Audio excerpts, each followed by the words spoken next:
Shine at 6 a.m. Good morning, everyone. This is a calm 81 degrees this morning compared to what we're going to see later this afternoon.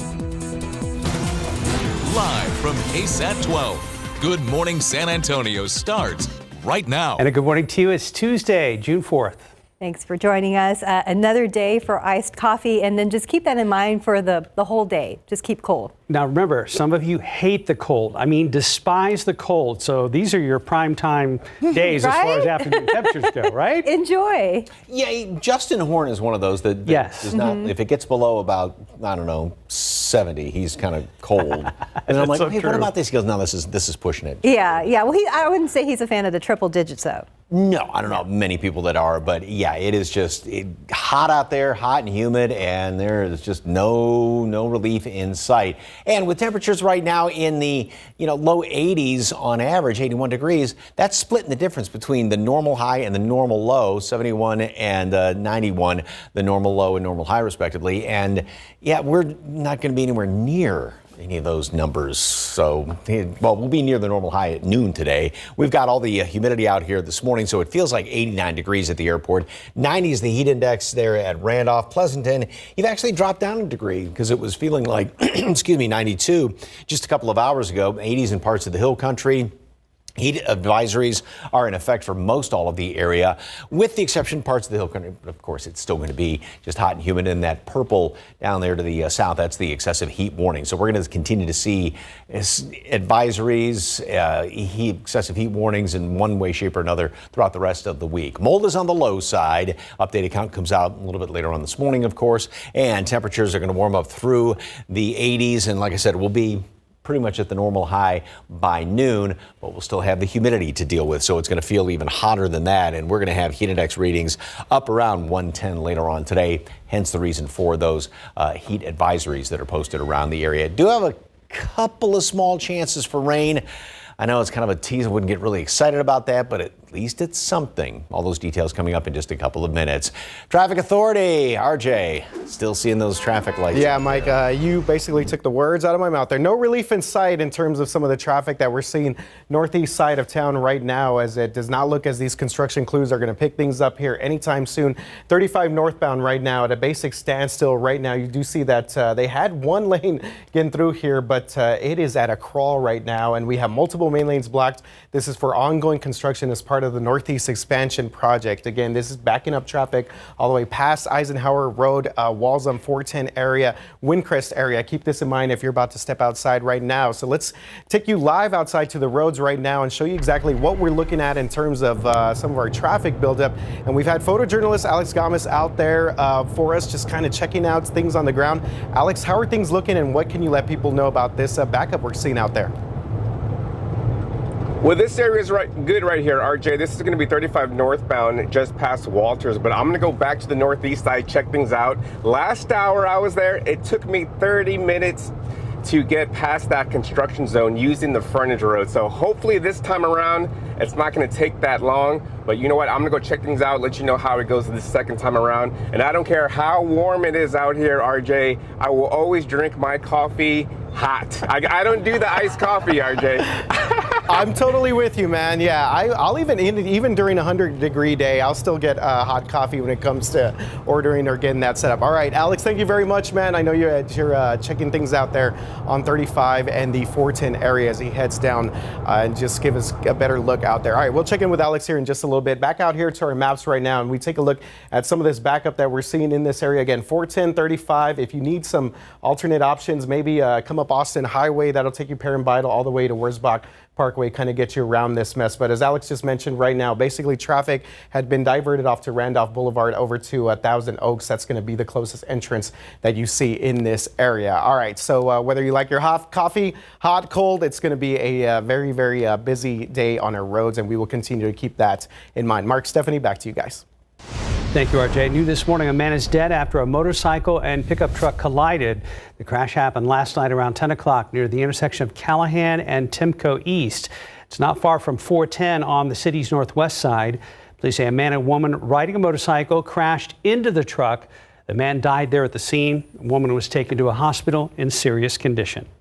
Well, another crash involving a motorcycle shut down Broadway in both directions last night. This happened near Funston Place and Manking Park around 9:30 last night. In San Antonio, police say a car turning onto Funston Place hit a 24-year-old man on a motorcycle who was riding with two other people. He was taken to the hospital in critical condition. The other two riders were detained. Now, police did not say if the driver of the car would face charges at this time. The former head of the San Antonio Firefighters Association facing a felony charge after he was arrested last week. Hayes County jail records show Chris Steele is being charged with felony stalking. Steele was arrested Friday in San Marcos. Jail records also show the warrant for his arrest was out of Bexar County. Steele served as fire union president until August 2021. You may remember he led the union's previous bitter contract fight with the city, which included a successful effort to limit the city manager's pay and tenure, which was approved by voters in 2018.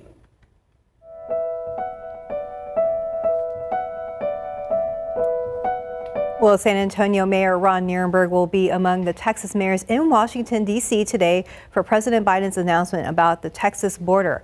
Bexar County Sheriff Javier Salazar told KSAT he will also be there. Now, the mayor's office shared this statement yesterday saying, quote, "I expect President Biden's announcement to be an important development for San Antonio and the border region. Congress has failed to enact the immigration reform our nation needs, and President Biden has been forced to cope with a crisis largely created by congressional inaction," end quote. Mayor Nirenberg will be joined by the mayors from Brownsville and Edinburgh. And President Biden expected to announce an executive order which would effectively limit the number of migrants allowed to cross every day. As ABC's Christian Cordero tells us, Republicans are already criticizing the president's timing and say any actions could face legal challenges. This morning, President Biden is expected to announce a new immigration policy similar to the bipartisan deal that has been stuck in congressional gridlock. Sources say the executive order would set a limit of 2,500 daily migrant encounters at U.S. ports of entry before turning asylum seekers away. The move would have an immediate effect since migrant crossings right now average 3,500 per day. But Biden faces criticism on the timing of this executive action 5 months ahead of the presidential election. Some Democrats accuse the administration of giving into Republican pressure, and some Republicans call it too little, too late. This is a very desperate man trying to divert, I guess, what is in my mind an irredeemable problem, and that is that he created a crisis at the border. Congressional Republicans at the direction of former President Donald Trump have repeatedly blocked a bipartisan border security deal endorsed by the Border Patrol Union. And a former Trump-era immigration executive order is still held up in the courts. Biden administration officials expect a similar fate, as the ACLU says, quote, "Any executive order that shuts off asylum would raise substantial legal problems." The president, keenly aware that immigration is a top issue for voters, has been weighing on how he can act alone, telling Univision in April. There's no guarantee that I have that power all by myself without legislation. And someone suggested I should just go ahead and try it. And if I get shut down by the court, I get shut down by the court. A source tells ABC News the executive order will include an exception for children. Christian Cordero, ABC News, Washington. And your morning headlines opening statements expected to begin today in the trial of Hunter Biden, the president's son, facing 3 felony gun charges. The 54-year-old also accused of lying on a form he submitted during a gun purchase about his drug use. Hunter was expected to resolve his gun charges as part of a plea deal last year, but the deal fell apart. His second criminal trial on tax charges is scheduled to begin in September in Los Angeles.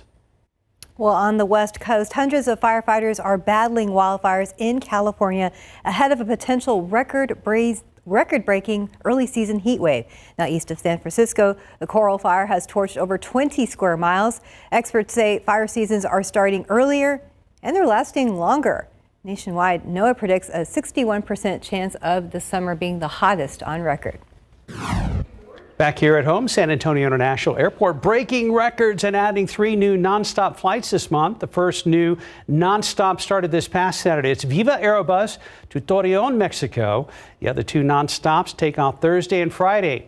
Thursdays is Southwest flight to Burbank, California, and Friday is American's flight nonstop to Philadelphia. These 3 follow Condor Airlines' new direct flight from San Antonio to Frankfurt, Germany.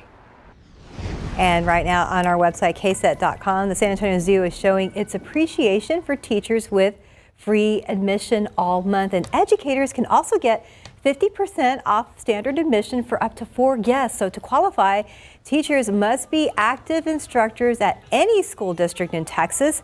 Teachers also need to provide a driver's license and a teacher certificate or photo ID badge from their school. The offer is also good for repeat visits. City of Schertz has announced their lineup for the 2024 Music and Movies in the Park series this summer. It starts Friday night, continues every week at various parks around the city of Schertz. Parks and Rec will also host 2 Float and Flick events this summer, which is movies at the pool. The events are free and open to the public, and we've got a list of the movies and times on our website. And time now is about 6:10, was going to be 6:11 right now. 6:11, okay, and 81 degrees for now. After the break, a story that's got social media buzzing, how a woman who was declared dead in hospice care was later found alive at a funeral home. And looking out there with a live cam, yes, we said we're starting at 81 degrees, but things are going to heat up today and for the rest of the week. There might be, I wouldn't call it relief, but might be a chance of an overnight shower. We're going to be checking in with Mike about that. Welcome back. It's about 6:14. Well, this morning, a story that's trending all over social media, a near fatal mistake is under investigation in Nebraska. This is bizarre. ABC's Rhiannon Alley tells us workers at a funeral home discovered a woman who was brought to them before her time. Authorities in Lincoln, Nebraska appear stunned by the case of a woman who was thought to be dead, but was later found very much alive at a funeral home. I've been doing this 31 years, and nothing like this has ever gotten to this point before. Police say the 74-year-old woman had been transported from a nursing home where she was pronounced dead yesterday. 2 hours later, a funeral home employee saw the woman breathing and called 911. A 74-year-old female that was believed to be deceased and brought here is now agonal breathing on the table. Funeral home staff conducted CPR on the woman, and she was rushed to the hospital where her family was told she's still alive. The sheriff's office is investigating, but no charges are pending. I'm sure they'll look at see if new protocols need to be made or if they were all followed. Because the woman's death had been anticipated, the nursing home was not required to call authorities after pronouncing her dead. Rhiannon Alley, ABC News, New York. Unbelievable. Very interesting. Well, I mean, and a scary story as well. Time now 6:16, and looking at I-35 at Walden, still looks like there's flashing lights out there. Let's check back with RJ. Yeah, guys, still major delays out there for our drivers, the northeast side of town, Windcrest area, 35, 410 area. You're going to be running into a bit of a mess here. Just checked in with TransGuide, and they said that hopefully they can get this cleared out by the 7 o'clock hour. But again, we are seeing some major backups here in this area. Just to kind of give you updates here on what's going on. So several main lanes here, 35 northbound traffic right here at Walden Road are shut down because of ongoing construction. We're getting one main lane going through this area, but it is going at a crawl right now. So let's check in with photojournalist Alex Gomez. He's on the roads for us, and he is now actually stuck in some of this these delays, this construction traffic that we're seeing. Alex, how are things looking out there?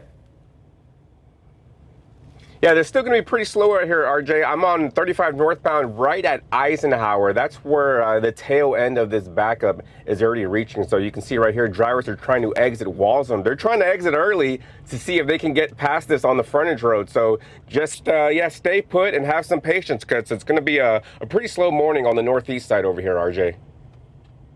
You had mentioned, Alex, that there was some traffic being diverted off to Randolph Boulevard and potentially getting back onto Thousand Oaks. Did you kind of notice that when you were traveling back south before you went back on the northbound lanes? Yeah, so last hour I did notice that they reopened the entrance ramp to 35 North at Thousand Oaks. Before it was closed, you had to re-enter at Weidner Road. So a little bit of a progress. Hopefully now they do finish up, and maybe we can even get on sooner than that, RJ. All right, thank you very much, Alex, checking things out for us. I-35 northbound out there at Eisenhower Road. And we come back out to TransGuide traffic cameras and we see that. We're going to see some of the buildup here on Eisenhower. There we go. And you see the backup here. Traffic backing up all the way to Eisenhower and Rittiman Road. So good luck to Alex and all of our drivers out there. Good luck, Alex. You can see it up close and personal. Yeah, so we should point out, Alex is new to KSAT.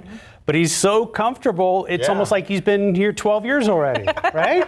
Yeah, he's definitely an expert on the roads. He was giving me updates, and I was like, oh, okay, that's good stuff, man. Yeah. Plus, you know, he brought up a debate, iced coffee versus hot coffee. Right, That's true. Hot coffee person. Is this like an initiation thing, sticking the new guy in the back? Right?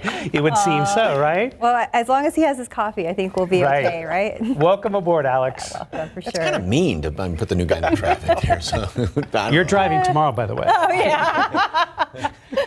Alex, enjoy the traffic. So anyway, take a look at beautiful sunset yesterday.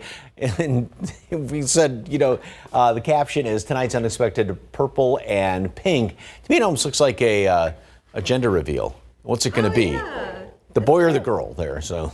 Very pretty picture. Yeah, great picture. Thank you very much for that one. Appreciate that, Oscar. All right, this morning, all we're revealing is just a lot of humidity out there with that haze. And we've got, of course, got to emphasize this, all of the heat advisories. It's just a reminder, lots of water, lots of air conditioning. Take breaks if you're out there, you know, because it can be obviously overwhelming. Even if you're at the pool, that can dry out as well. So you just really got to take it easy and watch those little ones. Make sure they drink a lot of water. So tomorrow afternoon, couple of showers, couple of thunderstorms. This computer model has those popping up there.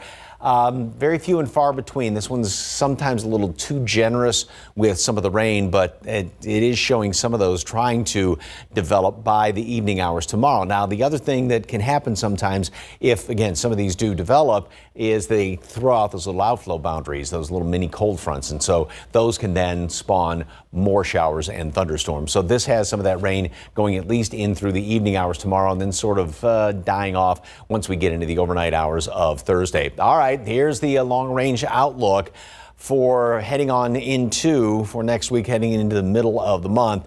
And notice the big contrast. So we're leaning toward the warm side of things, but then just up to the north of us, they're definitely on the cooler side or leaning that direction, the odds of being on the cooler side.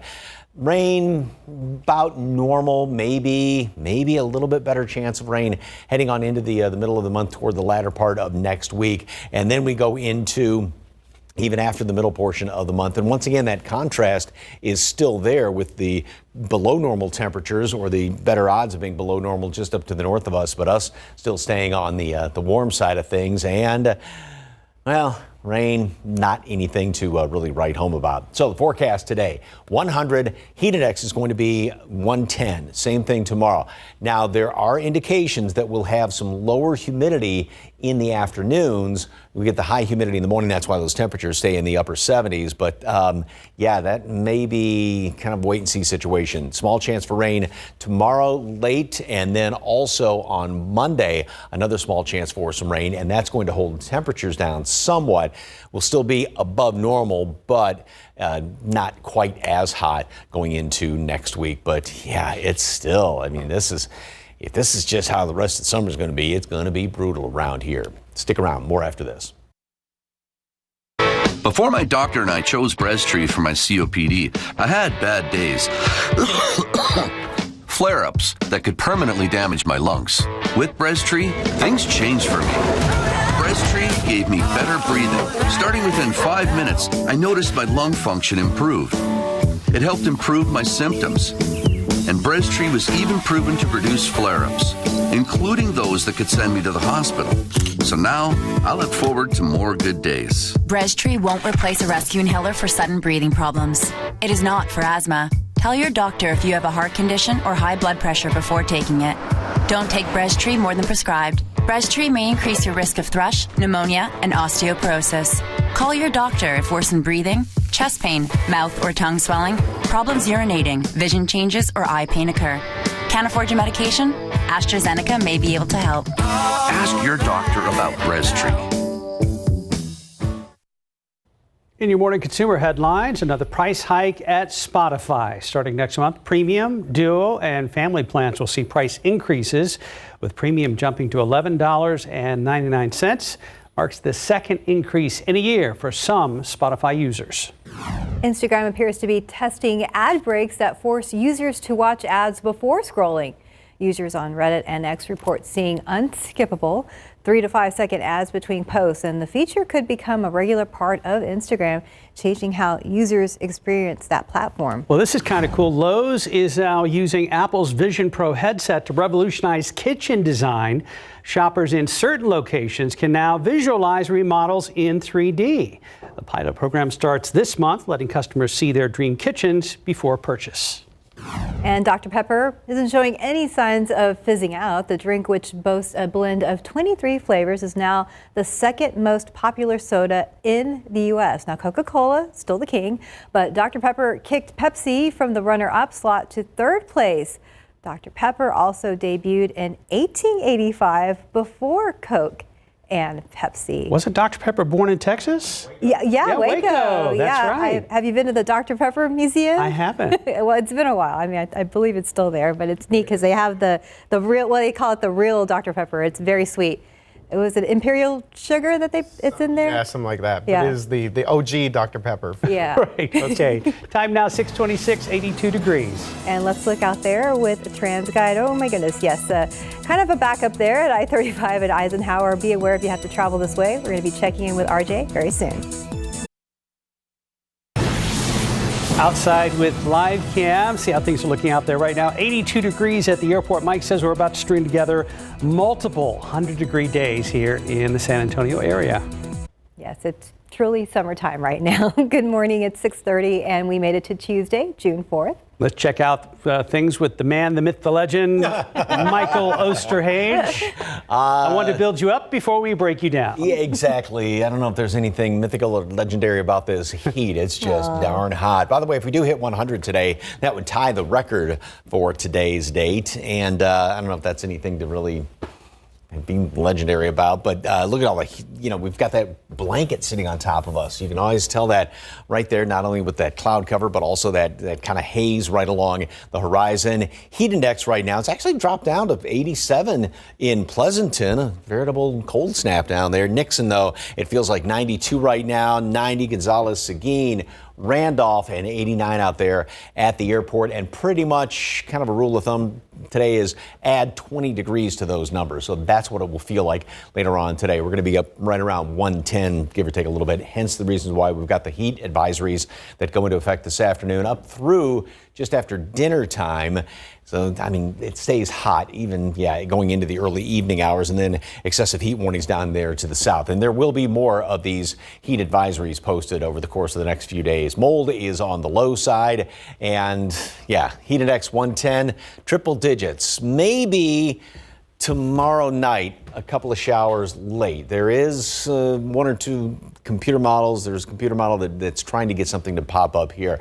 Wouldn't get really excited about it, but at least it's worth a mention. And really no break in the heat throughout the rest of the week. By the way, there may be another small chance of rain by the first part of next week. Again, wait and see type situation, but it's going to remain well above normal throughout the foreseeable future. Details coming up in just a couple of minutes. Traffic Authority, RJ, 35, the parking lot. Yep, still a bit of a mess here, but we are starting to see some little bit of progress here. 35 northbound, the main lanes, as you see right now, that we are seeing some traffic now kind of move through at least that far right-hand lane as crews continue their work here in 35 at the Walsham Road area. So earlier we showed you a shot of our traffic here at 35, the backup here at Eisenhower Road, and you see that, we are basically still a bit of a parking lot, stop-and-go traffic in this area. And this is actually the last time we checked in with Alex Gomez, our photojournalist who's been on the roads for us. So let's check in with him now. And Alex, when I messaged you just a little while ago, you basically said you were just stuck. How are things looking out there? Yeah, well, it's still going to be slow right now, RJ. I'm on that right lane that you were mentioning, 35 northbound. This is right before Walsham. Just to get here from about Ritterman Road has already taken me about 25 minutes. So that's not very far, and I'm still going pretty slow. So whether you're on the right side or even the frontage road, check out to the right. That frontage road is already backed up as well. So at this point, whether they're on the main lane, on the frontage road. There's really no way around this, RJ. All right. Thank you very much, Alex, for checking things out on the roads for us right now, and especially giving us a little bit of an indication of the time that it's going to take us to get through some of the backup that we're seeing in this area. Alex has been doing some tough work for us out there, checking out the roads as we take one more look here at our traffic map, and you do see the buildup here. If you want to take maybe an alternate option, Austin Highway to Perrin Vital all the way up to Wurzbach Parkway may be a way to get around some of the mess that we're seeing, but there has been some progress out there. Mark and Stephanie, back to you guys. Thank you, sir. New this morning, it's the end of an era. Communities across the San Antonio Independent School District and nearby neighborhoods are bracing for the new start in the following school year. Well, over the weekend and at the end of last week, more than a dozen different SAISD schools closed their doors for the last time. GMSA's Patty Santos tells us students and teachers have had a wave of emotions. Completely understandable, Patty. Yeah, of course, as you can imagine, sadness, because a lot of these educators have spent more than a decade inside these buildings with the same families that they continue to see, and maybe even their children. 12 SAISD elementary schools and early childhood centers closed at the end of the school year last week. A total of 15 campuses were impacted. Some of those campuses will be merging with others. It's a result of the low enrollment numbers and the school district's efforts to tighten up their budgets. Now, one of those campuses was Douglas Elementary School. KSAT visited the campus during a final memory walk this weekend. The Douglas Elementary campus was opened in 1915 as a high school. It was the first public African-American school in San Antonio, and most recently the building was the heart of its community. I kind of don't want to leave because I started here, and we started building relationships with our families, and I had so many generations in my classroom. This building is a story, not just for me, but for generations here in Texas. And SAISD leaders have said they don't intend to get rid of the building, but there are dozens of buildings that shut down, and there's going to be a conversation about what to do with those buildings. Trustees elected a facilities repurposing panel, and they will host meetings across the impacted neighborhoods and help the district decide what to do. The first meeting was last week. The next meeting is June 17th. If you are in a neighborhood where some of these school closures happen, you are a stakeholder and you should have a say on what happens with these buildings. Now, we asked some of our viewers on our social media page if they have any ideas, and here's what some of them have been saying. Regardless of what anyone wants, SAISD has proven that they're going to do whatever they want. Another viewer says, make them community centers with social resources, social programs, nonprofit agencies, and mental health programs. And another viewer says, possible nonprofit hubs, just please don't leave them vacant. That leads to unnecessary loitering. Again, stakeholders are the community members, neighbors, businesses around these properties. We're going to continue to follow this story and tell you when the next meetings are coming up. We'll send it back to you guys. Thank you, Patty. In other news, signs discouraging panhandling have been popping up on the northwest side at several intersections with I-10. There they are right there. Their message, it says it's okay to say no. And they are the work of San Antonio District 8 City Councilman and mayoral candidate Manny Pelaez. Now, he talked with our Garrett Berringer about why he thought these signs were needed. The signs have popped up on Disvala, on Wurzbach, and on Huebner. A message to drivers, discouraging them from rolling down their windows and opening up their wallets. Panhandling's out of control. District 8 Councilman Manny Pelaez used $6,000 of district funds to get the signs, which say, quote, "It's okay to say no. For your safety and theirs, please give to local charities that help those in need." He believes much of the panhandled money ends up feeding addiction. They tell us I'm an addict. They're really frank about it, right? And this corner provides me with what I need, which is money to pay for that addiction. Though the signs are just in his district, Pelaez would like to see them in panhandling hotspots around the city. If you were to just drive by quickly and only catch the logo, you might think that this appears to be a ban on panhandling. But Pelaez is quick to point out that's not what the signs actually say. The sign doesn't say don't give. The sign doesn't say it's illegal to give, right? you must give to the nonprofits. It just says, please be mindful. And really the message we're trying to communicate is, please be mindful. It's okay to say no, but instead, continue being charitable. Please give to nonprofits. The head of SAM Ministries said, in part in a statement, that her group, quote, supports efforts to redirect the compassion of our community away from panhandling and toward local homeless service providers. While the head of Haven for Hope says if the signs do spread, she hopes they get reworked. What can I do immediately in this moment? I can call 311 and get them, call the street outreach worker that works that specific city council district to go out and help support this individual. Pelias isn't interested in going further and trying to outlaw panhandling. An ordinance, he says, won't change behavior. We know that to change behavior, you got to get to people here and you got to get to people here, right? That's all we're trying to do. Garrett Berger, KSAT 12 News.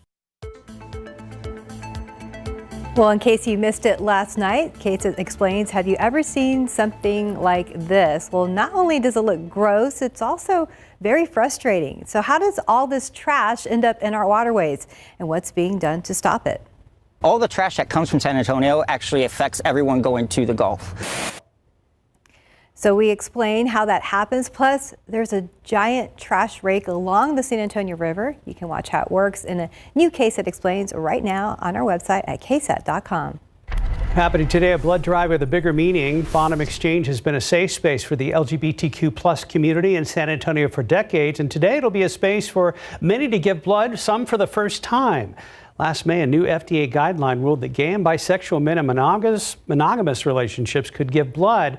That restriction, originally designed to protect the blood supply from HIV, but was deemed discriminatory by some following advances that allowed better HIV detection. Robert Salcido is the Pride Center Executive Director. He says he's glad this is aligning with Pride Month. So I think it goes along with Pride Month of being authentic and being proud of who we are and proud of the contributions that we make to our communities. This is just another way for us to do it. And I hope that they continue to do blood drives for our community outside of Pride Month as well. Scan the QR code for everything you need to know about today's blood drive. South Texas Blood and Tissue Center will host the blood drive at Bonham from 4 to 9 p.m. You can find a link to register at ksat.com. And time now, 6:40 and 82 degrees for now. Just ahead, the Texas Longhorns and Oklahoma Sooners won't be playing in the Alamo Bowl for a few seasons. We'll look at why, plus another Longhorn team making noise in the postseason. University of Texas and University of Oklahoma are big draws for the Valero Alamo Bowl here in San Antonio, but it looks like Bevo or Boomer Sooner won't be back in the near future. The Alamo Bowl's attempt to choose an SEC-bound UT or OU for its 24 and 25 bowl games was denied, as reported by Action Network. The Alamo Bowl has 2 years left on its contract featuring the Big 12 and Pac-12. And with 10 of the Pac-12 teams set to leave the conference in August, the Alamo Bowl was hoping to get Texas or Oklahoma, if neither qualified for the college football playoff.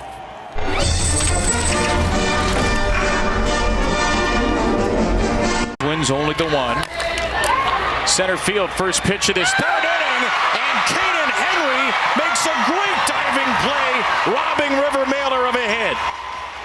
Woohoo, go Horns. Well, staying with the Longhorns, center fielder Caden Henry made a sweet diving grab at the Women's College World Series, robbing Stanford of a hit. And plays like that were needed because runs were hard to come by in this one. Well, Texas scored the only run of the game. Freshman pitcher Tegan Cavan went the distance, and number 1 Texas wins 1-0, advancing to the championship final where they will face Oklahoma or Florida. Hook 'em, Steph. Go Horns. 6:45, 82 degrees. Let's check in with RJ. All right, guys. Yeah, tough news at the Alamo Bowl there. Apparently the SEC was like, yeah, we're not going to have our teams playing that for now. So hopefully they get things figured out there because that is a fun bowl game. But hey, good news here. Looks like our traffic, our construction crews getting things figured out. I-35 northbound at Walsham Road. We are starting to see traffic now move through this area. So that's good news. Let's check up in on some of the backup that we're seeing here at 35 at Eisenhower. And you know what? Less time. Let's go to Alex Gomez. He is on the roads for us, our photojournalist. And Alex, you just messaged me. It looks like we have smooth sailing finally out there for our drivers in that part of town. Alex? Yeah, and I made the U-turn, RJ. So right now I'm going 35 southbound near Walsham. So to my left, you can see the northbound lane still pretty slow, still pretty still busy. But like you were mentioning, they did wrap up a lot of that construction. They're still picking up some barrels, but for the most part, a lot of those lanes have already reopened, RJ. All right, Alex, and one more very important question. Did you get your coffee? I know you're saying your hot coffee. Were you able to get that to deal with this traffic? The first cup of coffee already down. I'm headed back to the station. I'm ready for round 2, RJ. All right, thank you very much, Alex. Checking out the roads for us and just seeing what it was looking like in terms of all that construction on the ground out there. All right, be safe, Alex. All right, as we take a look here at our maps, and again, the biggest buildup that we're seeing right now, northeast side, there was a stalled vehicle. Looks like our maps are picking that up over there, Fair Oaks at I-10. That's going to be on the eastbound lanes of I-10, so we'll continue to follow that. But everything else across the city looking pretty good. Mark, oh yeah, that's right. I'm going back to this. See, the Alex. While you're walking, RJ, yes, I got a message from a viewer yesterday, and she said, could you just let us know which roads are not under construction in San Antonio? Yeah, that might be easier for you. My response was, sure, but that would change next week, wouldn't it? Yeah, exactly, it would, yeah. There were construction projects popping up all over the city here and there. It's like whack-a-mole. It is whack-a-mole. Who's left in the Pac-12 again? Is it Utah and something? It is Oregon State and Washington State are the only two teams left in the Pac-12. Yeah, everyone else jumped ship. So the Alamo Bowl doesn't want either one of them necessarily? I don't think they really would prefer either one. They would like for some of these older Pac-12 teams. Maybe we could still get Washington, Oregon, some legacy Pac-12 teams, but yeah, we'll see what happens. Which would be the Big Ten coming back down here, basically. Yeah. So it's also confusing. It is. Yeah. Anyway, all right, take a look at this pretty picture out there. Just when you thought the sunset was a bust, it surprises you at Woodlawn Lake. Nice picture out there, Mr. McClellan. Thank you very much for that one. Look at the little bit ripples there on the water. That's a really cool picture. All right, this one's maybe not quite as beautiful with all that humidity. It almost looks like it just, once things kind of lighten up a little bit, you can almost see more of it there. And off in the distance, all that just kind of out there. All right, here's computer model. And we've notice there was a little batch of kind of a line that came on through here. There wants to be a bit of a front that tries to move through tomorrow. Don't get excited with the word front, but that's going to kind of agitate things enough. And this model wants to get something going out there in parts of the hill country by tomorrow night. This was the more generous of the computer models. As I've been saying all morning long, there's another one that doesn't really have much out there. So obviously this will be something we watch in the overnight hours. Then after that, that's pretty much it. Again, long range. We stay on the warm side, or the hot side, I should say, even going in through the middle portion of the month. But there was the big contrast up there to the northeast of us. So there's the high, which is setting up shop over there just to the west of us and basically almost right on top of us. The low off there, kind of holding it in place a little bit. And this big low up there right around the Great Lakes. And so that's why the big contrast in the long-range projection, we stay on the hot side, and just up to the north and east of us, the odds of it being on the cooler side. So, like I said, that huge difference, because that's a big pocket of cold air up there. But this thing is just not going to be moving. Now, it does kind of slide a little bit further down to the south and to the southwest by late Sunday into Monday. The hope being then that with this little bit of a northwesterly flow, we would get another little disturbance trying to come on through here to give us another chance for some rain by next Monday. But again, this is, I think, almost wishful thinking at best. There's the chance for a couple of showers and storms then tomorrow, and then we will see another shot at some rain coming in here by perhaps next week. But in the meantime, it's just going to stay very hot around here with those temperatures a good 10 degrees above normal. But it's going to feel like, especially today and even tomorrow, like it's around 110. Hence the reason for those heat advisories. So take it easy when you're outside. We will watch out for that. Thank you, Mike. Mm-hmm. Thank you, Mike. 650, 82 degrees. Let's look out there with live cam. Yeah, 82 degrees seems like a walk in the park compared to the triple digits we're going to face. So prepare for a hot day and really a hot week. We'll be right back.